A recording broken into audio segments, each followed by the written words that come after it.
I'm Kay Denniston, FCS Agent at the Bourbon County Extension Office. I'm here to talk to you about Pumpkin Week. Pumpkin Week is coming to an end. We've been celebrating all week. We've had activities passed out to everything from STEM activities to word games to carving pumpkins. But now that we're at the end of the Pumpkin Week, and some of us still have pumpkins left over that we're wondering what to use. So Thanksgiving's right around the corner, and I'm here to help you save those pumpkins. We're going to make pumpkin puree using our electric pressure cooker. The electric pressure cooker will speed up the time. You could do, if you don't have electric pressure cooker, you can do this in a roasting pan or in your oven at 375 for 40 to 60 minutes. But what we're going to do is put the pumpkin, which is usually a sugar pumpkin or what we call pie pumpkin, fits best in here.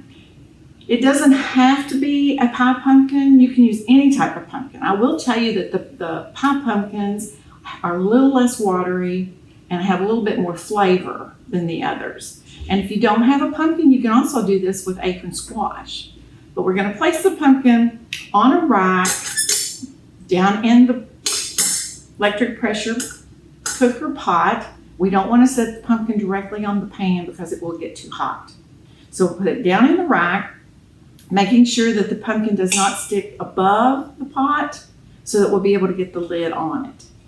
If it is too big, you can cut it up, but if you're going to cut it up, you're going to have to take the seeds and membranes and all out before you do this. But we're going to do it whole today, okay? I'm going to put a cup of water in the pot with the pumpkin. This is typical for all electric pressure cooker recipes. They need to have about a cup of liquid. It doesn't have to be water, but anything you're doing, remember that there does need to be liquid in your electric pressure cooker so you don't have problems with the burning of it, okay?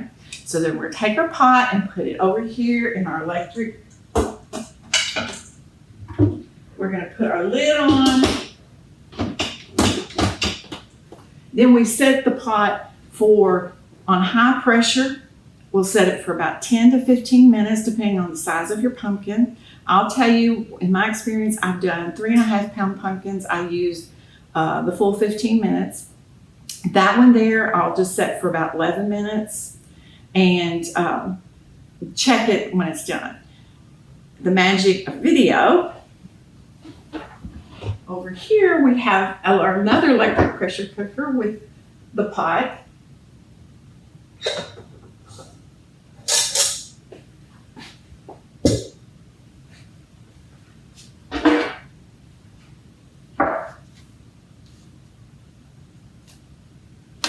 With our finished product. Let me see if I can set this like this. I'm placing it on a tray for the next steps because things get a little bit messy.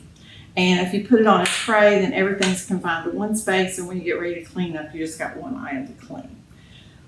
We'll take the wire rack and lift the pumpkin up out of the pot. And actually, I should have checked it first for doneness. And how do I do that? We just take a fork and insert it. And just kind of think about if you were putting a fork in butter, how it would feel. And if it feels about that same consistency, then your pumpkin is ready. Many times you'll find when you go to take the pumpkin out that the peel has already started to fall off, especially with your more watery pumpkins. So I'm going to set this to the side. Move our pumpkin off onto our tray.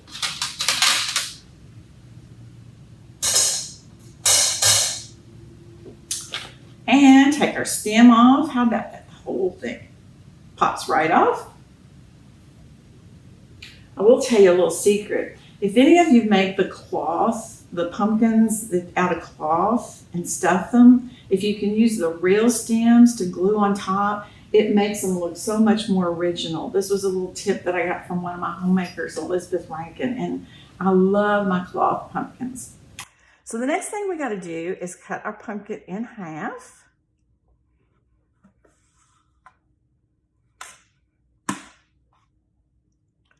Okay. And we're going to peel the skin back. Now it will it will be very loose and you'll be able to peel some of it. If it doesn't, you can just take a little paring knife and gently lift up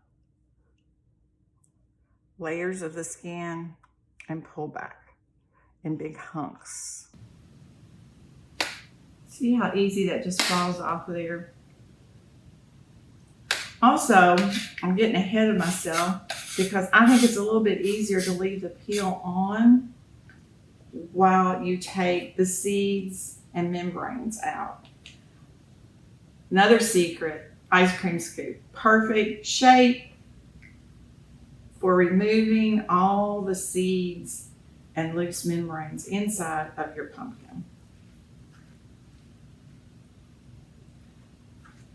Now, I don't know if you've seen Miss Casey's video that she did earlier this week, but she did a presentation on roasting the seeds so we don't lose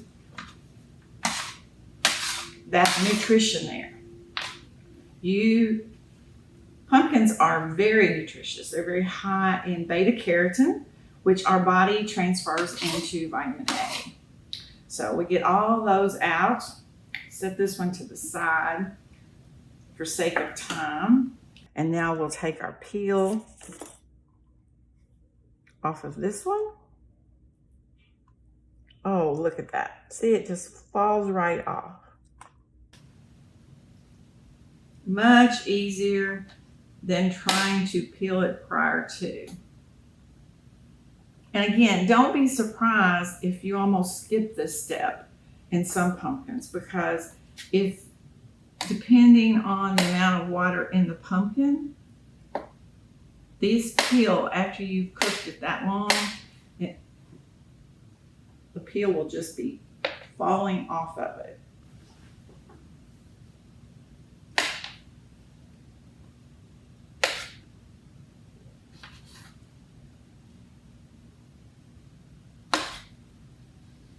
We want to make sure we get the stem part out. There, it popped right out.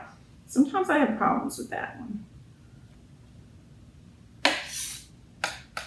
Let's turn it over, make sure we still got a few pieces there, and we got some seeds.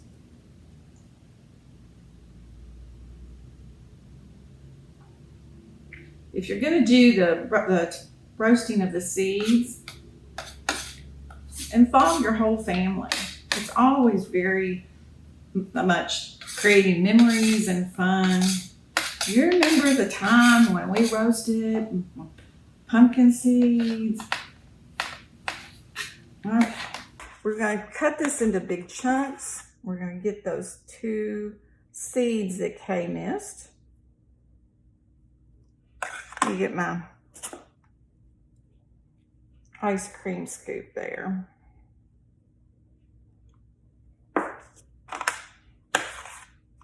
We're going to cut this in big chunks. Separate our trash from our good.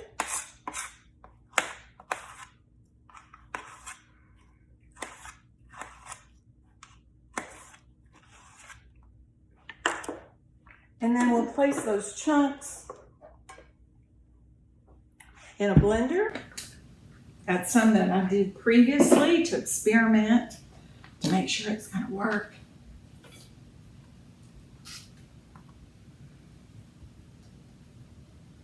When you get ready to blend this, especially with the pie pumpkins or sugar pumpkins, you may have to add a little bit of water because, but if you do, just add a tablespoon at a time. So what I usually do is just have a cup sitting here, start out adding a little bit based on my previous experience, and then add a little bit more and a little bit more. On the reverse side of that, when you take it out of the pot and the skin's falling off, it may be that your pumpkin is too watery. In other words, it doesn't hold together. In that situation, just take a mesh strainer or cheesecloth and place your pumpkin in there and squeeze it through. You won't even have to go through the blender process with that, pretty much, okay? We're gonna put this in here. Let me put 2 tablespoons of water, which I honestly do not think will be enough based on previous. And set this aside. Get our blender here.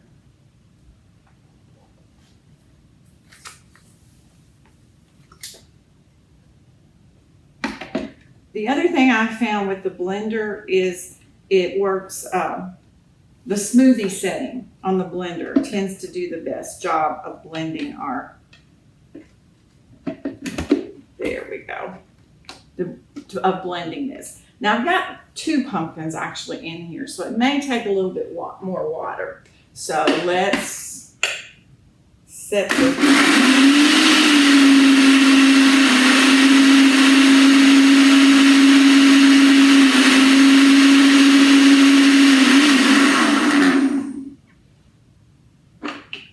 Oh yeah, it's going to take a little bit.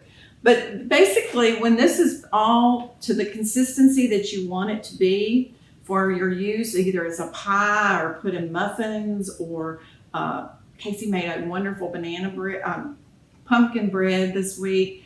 Anything that you would use canned pumpkin puree, you can also use this. Now you might find the colors a little bit different. Here's another one we did. It's not quite as brown. But the color is going to be based on the type of pumpkin you use and any additives. Now this has no additives, whereas your canned pumpkin may. I did this so that you could see when you store this, we store it in a plastic bag. Make sure you mark your bag with the date that it was put in, and then lay it flat in your refrigerator or freezer. And I wanted you to see how it would separate overnight. But this one didn't separate. So, but if it had separated, what you do is before you, make sure it's sealed well, before you open it, just kind of mix that water back in, because it's still, that water has nutrition in it too, and it helps with the consistency of your finished product. Make sure if you're going to freeze this, that you use freezer bags, not just regular storage bags. And we've got freezer bags here. I'll put the puree in it, get the air out, lay them flat to freeze. Again, if you wanted to do this without the electric pressure cooker, you could do it in a roast them in the oven for 375 for 40 to 60 minutes.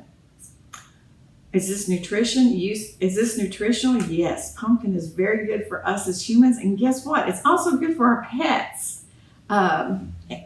Pets love pumpkin, and it's very good for their digestive system and getting things running through their system, and good for their fur coats.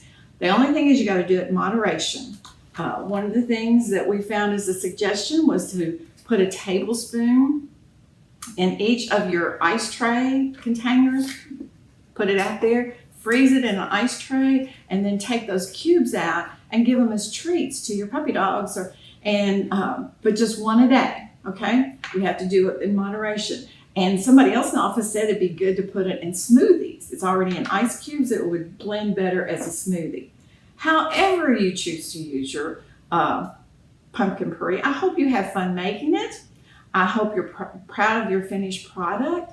And I hope that if you have any questions, you will not hesitate to call us at the Bourbon County Extension Office for clarification for any of the steps that we use today.